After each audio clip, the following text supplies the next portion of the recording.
গোশ কেন আর 1 কেজি গোশ মা বাপ জানো তোমরা ছোট ছিলে 1 কেজি গোশ আনলে সবাইরে দিইনি সবাইরে ভাগ করে দিইনি শানকে কইলা যে তুই খাবি না আমরা খাবো শান সব মিলে মিশে বসে সবাইরে ভাগ করে দিল আর আজকে মা বাপ বুড়ো হয়ে গেছে তাইতে আজকে আর মা বাপরে 1 কেজি গোশ দেওয়া যাবে না 1 কেজিতে গোশ দেওয়া যাবে না মানে তাই করেছিস তুমি এই বড়টা হইলা কিছু বাতাসে হ্যাঁ তোমার একটা পেটের তো পরিয়া পারালা তারা দিল তাই কদিন দেয় এই বড়টা হয়েছে গো আজকে বউ পাইছাও তাই না বউ পাইছাও সওয়াল মেয়ে আছে আজকে বড় বউ এলো হয়েছাও তাই তো তোমার সেই বউ না আমি তুমি কিন্তু ভুলে যাও আমি তোমার সেই বউ এই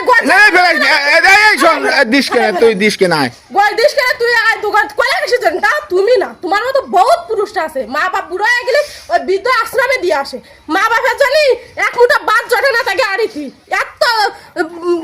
খায় কিন্তু মা বাপের এক মুঠ ভাত তাকে আড়িতি জটে না এরকম অহরহ প্রতিটা ঘরে ঘটতেছে ওই যে পুট পাতে ফেলাই দিয়ে আসে ওই ইসে দিয়ে আসে কেন মা বাপ তোমাকে কষ্টের মানুষ করে 10 মাস 10 দিন পেটে রেখে কষ্টের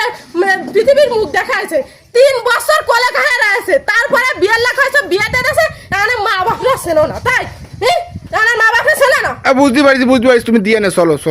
দি বুঝে এরকম বুঝা চলে 1 কেজি গেল 1 পা গোশ